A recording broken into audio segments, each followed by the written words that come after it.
ଆମ ଘରକୁ ଆସିଥିଲା ଏକ ସୁନ୍ଦର ଉପହାରଟିଏ। ସେଥିରେ ବହୁତ କିଛି ଖାଇବା ଜିନିଷ ଥିଲା। ଆପଣମାନେ ତ ଜାଣିଥିବେ ସେଗୁଡ଼ିକ ସବୁ କଣ ହେଇଥିବ, କିନ୍ତୁ ସେଇଟା ଯୋଉଥିରେ ଆସିଥିଲା ସେଇଟାକୁ ମୁଁ ଫୋପାଡ଼ିବାକୁ ନଉଥିବା ବେଳେ ମାମା କହିଲା, ଏଇଟାକୁ ଫୋପାଡୁଛୁ କଣ ପାଇଁ? ଏହାକୁ ନେଇ ଆମେ ଏକ ସୁନ୍ଦର କ୍ରାଫ୍ଟ ବନେଇବା। ମାମା ସେଇଟାକୁ ନେଇ ଦେଖନ୍ତୁ କଣ ସେ ବନଉଛି।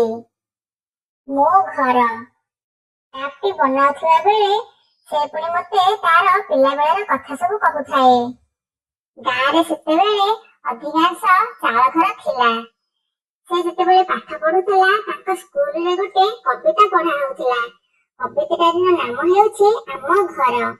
ମୁଁ ଆପଣଙ୍କୁ ଏବେ ସେ କବିତାଟି କହୁଛି, ଆପଣମାନେ ଶୁଣନ୍ତୁ। ଏଇ ଘରଟିରେ ଜନ୍ମ ମୋର, ଝାଟି ମାଟି ରହେ ନଡ଼ା ଛପର। ଏଇ ଘରେ ଆମେ ଏକାଠି ଥାଉ, ଏକାଠି ଖାଉ, ଏକାଠି ବସୁ, ଏକାଠି ହସୁ। ବୁଢ଼ୀମା ପାଶେ ଗପ ଶୁଣୁ ଶୁଣୁ ନିଦଟି ଆସେ। ଏଇଟି ଆମର ରୋଷେଇ ଘର, ଏଇ ଘର ଭିତର ସଫା ସୁତର। ଏଇଠାରେ ମା ପରିବା କାଟେ, ବେସର ବାଟେ, ଜାଇର ଗଡ଼େ, ଶାଗ ଖରଡ଼େ, କଢ଼ଇ ପିଠା, ଆରିସା କାକରା, ଆହା କି ମିଠା। ଏଇଟି ଆମର ଫୁଲ ବଗିଚା, ତଳେ ପଡ଼ିଛି କି ଘାସ ଗାଲିଚା। ଉଡ଼ି ଉଡ଼ି ଆସେ ପରଜାପତି, ତରକାଓତି, ଏଇଠି ଉଡ଼େ, ଫୁଲରେ ବୁଲେ, କଳସି ଆଣେ, ଫୁଲ ଗଛ ମୂଳେ ଦିଏ ନିତି ମୁଁ ପାଣି। ଏଇଟି ମୋହର ପଢ଼ିବା ଘର, ସଜେଇ ରଖେ ମୁଁ ବହି ପତର। ଏଇ ଘରେ ନୀତି ମନୋହର ସେ, ଗଣିତ କଷେ, ମୁଁ ବହି ପଢ଼ି ଖେଳନା ଗଢ଼େ। ଘରେ ମୁଁ ତୁଳି ଛବି କରି ବସେ ଭଳି କି ଭଳି।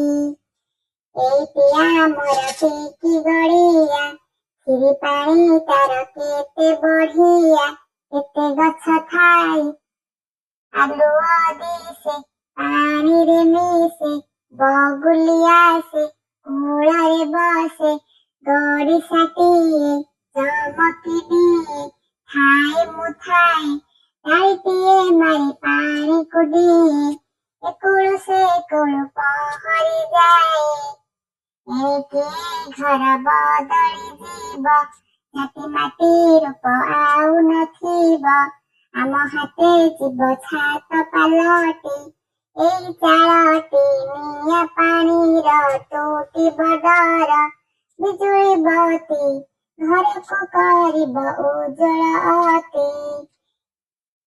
ଏଇ ଘରଟିରେ ଜନ୍ମ ମୋର, ରଖିବା ତାହାକୁ ସଫା ସୁତର। ଶୁଣିଲେ ତ ସାଙ୍ଗମାନେ, ମୋର ଏହି ସୁନ୍ଦର କବିତାଟି, ଯାହାକୁ କି ମାମା ତାର ପିଲାବେଳେ ଶିଖିଥିଲା। ଏବେ ସେ ମତେ ଶିଖେଇଛି। ମୋ କବିତାଟି ଆପଣଙ୍କୁ କେମିତି ଲାଗିଲା ମତେ କମେଣ୍ଟରେ ଜଣେଇବେ ଏବଂ ମୋର ଭିଡିଓଟିକୁ ମଧ୍ୟ ଲାଇକ୍ କରିଦେବେ। ଆରେ ବା, ମୋ କବିତାଟି ସରୁ ସରୁ ମୋ ମାମାର କ୍ରାଫ୍ଟ ମଧ୍ୟ ସୁନ୍ଦର ଭାବରେ ତିଆରି ହୋଇଯାଇଛି। ଆପଣମାନେ ଦେଖନ୍ତୁ ଏ କ୍ରାଫ୍ଟ କେତେ ସୁନ୍ଦର ହେଇଛି।